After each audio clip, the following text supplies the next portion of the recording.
Hey y'all, it's me again, Valerie, and welcome back to my yarn room. Yay!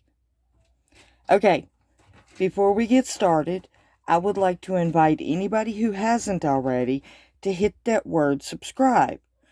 When you do, give the videos thumbs up, share them if you can, and leave me a comment.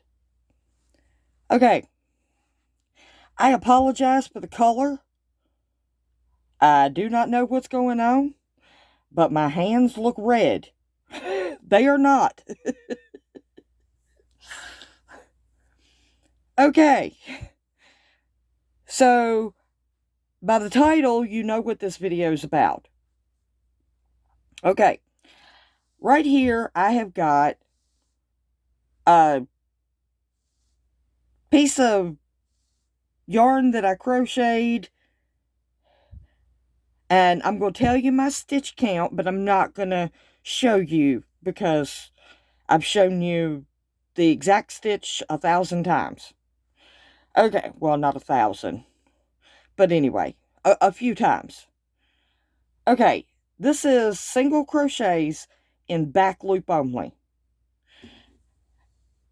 And you'll notice there's ridges on the back side and on the front side. And it looks the same on both sides because it's a single row repeat.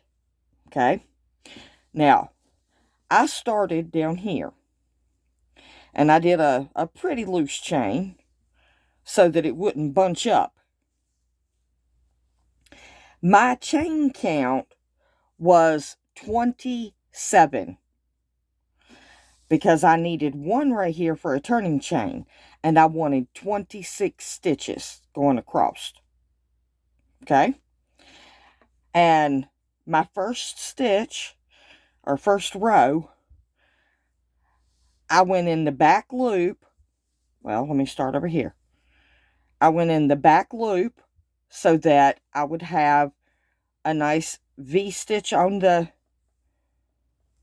edge. And I just put one single crochet in every single stitch,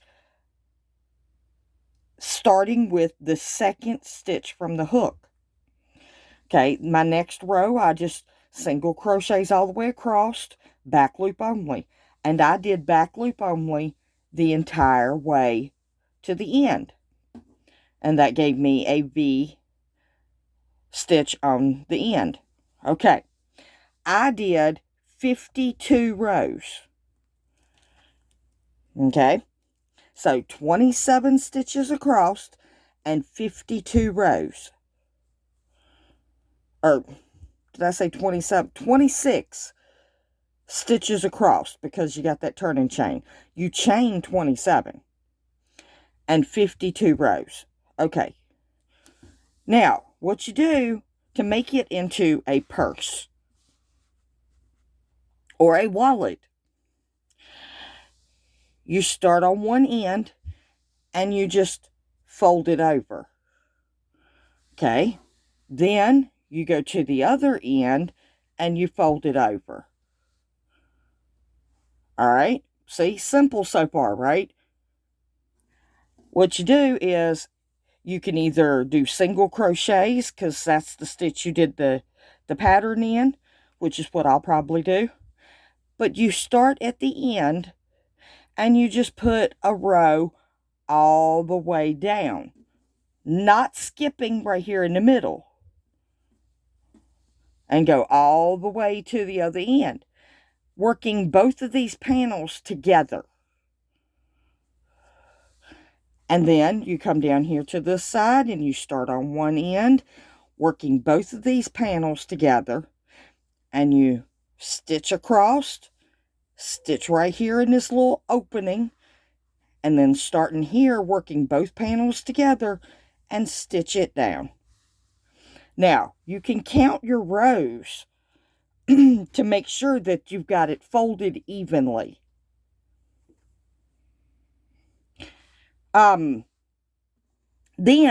you pick up both pieces of the sides and you fold them up. Now, this is pretty bulky because I used a number 4 yarn. Okay. But you don't stitch no more on the sides. And because I've got 26 stitches going across, you start over here on the end and you count 10 stitches. And in that 11th stitch, you put a single crochet. And you put one in the next 5. So that way you've got 6 single crochets across in the middle. And then that'll equal out to be 10 on the other side. Because it's 26 stitches. So 10 over here, 10 over here, and you've got 6 in the middle. Well, you just work those 6 until you get a little flap coming up. Put you a buttonhole in it. Curve it by doing decreases on the beginning and the end. And then you bring it over, and inside you put a button. And then you just button it. And it makes a great little wallet. And what you can do, before you do all that, you can sew up one side and put you a zipper and a liner on one side. That way you can have change on one side and bills on the other side, along with like a credit card, your ID, whatever. Now, here's another idea. You can take and make a strap for it very easily. All you got to do is make a really long chain and then go back over your chain with slip stitches, starting with the second chain from the hook, and this slip stitch in that back bump all the way back down it, and then attach it here and here, and boom, then you've got a little small pocketbook. Or there's another idea. You can attach a chain on this side, and then you can make another chain and attach it on this side, and make it long enough to where you can tie it around your waist and have your own little fanny pack that you made. That way, if you're out at the yarn store, you ain't got to watch your pocketbook in the cart. You ain't got to take in more money than what you're willing to spend, because you just put it in your little fanny pack, tie it around your waist, and then you don't go over your budget. And it gives you both hands free to feel the yarn and check through and stuff like that. All right, y'all. But I'm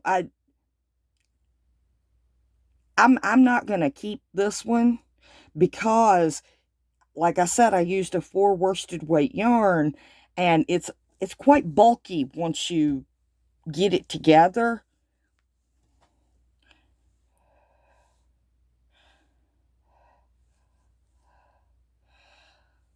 So, yeah, I'll probably redo it and use probably a DK yarn. But I figured I'd come on here and show y'all this cute little idea on how to, and it also makes a great gift. If you've got a little girl in your life, you can make this and make it into a little pocketbook. Oh, they love stuff like that. But if you make it in a blue and make it to like a fanny pack, it's a good thing for a little boy too. That way, if they've got allowance or something and they want to go in the store and spend it, well, they can put their money in their fanny pack and still be able to touch the toys and stuff like that. All right, y'all. Not going to hold you up any longer. So I guess I will meet you back here in the next one for another grand adventure right here in Val's Yarn Room. And I truly do love each and every single one of y'all to pieces. And do something nice for somebody, even if it's just a smile. Alright, y'all, I guess there ain't nothing left to say except for get your crochet on. I'm gonna. Bye, y'all.